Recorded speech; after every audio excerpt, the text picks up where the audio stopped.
ведутся круглосуточно, 2 смены.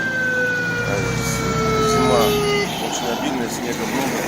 Поэтому у нас работы ведутся, общее количество техники, значит, бортов, 2 смены, около 120 бортов, погрузчиков около 40.